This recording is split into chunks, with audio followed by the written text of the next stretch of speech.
A bit of slowing now. Southbound 99 at the Highway 99. Actually, did I say 99? I meant I-5. Slowing on I-5 at the 99 interchange. That's what it is. Yeah. 19 past 7. Here is Dan in Sonoma. Hey, Dan. What's up? Hey, Sean. Good morning. Yesterday, I'd mentioned in passing that gold prices hit record highs, over $2,100 for the first time ever.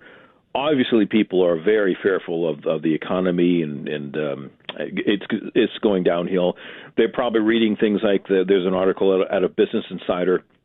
The recession is most likely next year sometime, which I'll be curious to see if they ever redefine what that is, because recession was always back-to-back quarters of negative growth, which we had last year. We were in a recession. I think that if we had a Republican in the White House, we'd be in a recession right now.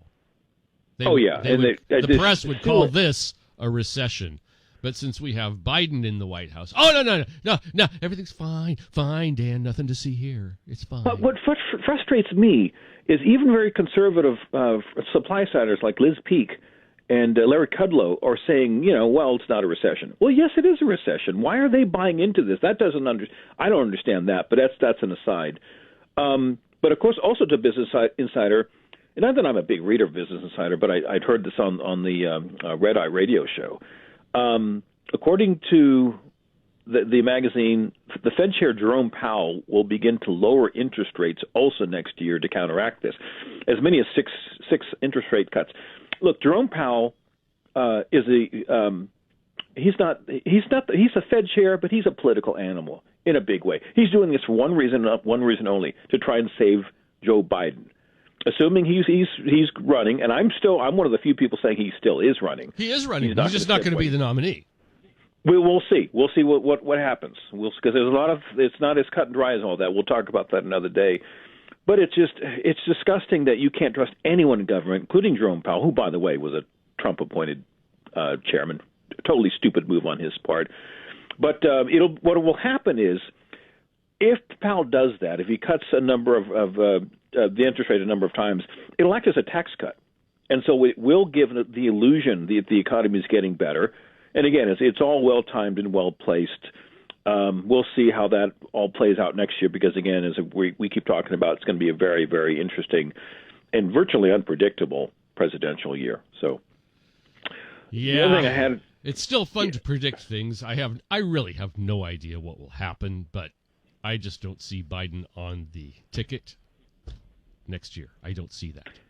Well, there's too many variables to make a solid prediction. There's way too many variables. And again, we'll always wait for the October surprise, which is going to be a doozy next year.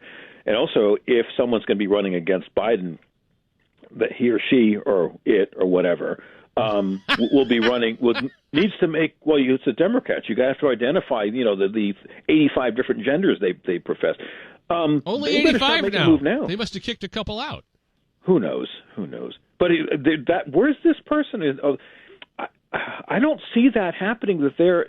Normally they start making noises now, or maybe they will after Christmas, because people are paying attention to the Christmas season. So the what? We'll see. Yeah, it's another thing. Yeah, it's the holiday season. Now you tell me. They don't call it Christmas. It's there's another thing. Oh, don't call it Christmas. You can't call it. I hate that. No. I hate that when somebody says to me, "Happy Holidays." It's so empty. Well, that's so meaningless. I don't mind if they say that, as long as they're not saying, I can't say Merry Christmas. Some people, it's interchangeable. Yeah. It is the holidays. I mean, there's New Year's counts as a holiday. I don't know why, but it does. Yeah. So they, and plus, there's Hanukkah that happens at the same time. Yeah. Virtually the same time. I don't know when it starts, but I'm a bad person because I don't know. But but the people that cringe at the Merry Christmas thing, I'm sorry. You don't have a right not to be offended. If you don't want to celebrate Christmas, don't. But don't tell me I can't. Yeah, there's a lot of things they shouldn't tell us what to do. The last thing on the caller prep board is something that Gallagher was just touching on here. Who? The Congresswoman Elise Stefanik was grilling Harvard University President Claudine Gay. By the way, she looks like a typical lesbian feminist. And what's about they're supporting racial hatred of the Jews. They're supporting Intifada, which is genocide, killing all the Israelis and all the Jews around the world. Well, it's the left. But it used to be such a high honor to be at a prestigious university like Harvard. That's all gone now. So is their credibility. Their credibility is totally shot to hell, virtually overnight, over this hatred of the Jews and the Israelis. If there's a place worse than hell, that's where it is. Anyway. I can't even imagine that. Ew. But yeah, it's the left. They hating's what they do. So, wow. We go from talking about Christmas to that. Dan, good job. This is why I'm invited to no parties, ever.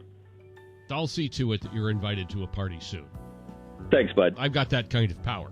And I'll bring it down. I'll bring it down in 5 minutes. Thank you. Take care. It is 7:25. 48 degrees, rain this afternoon.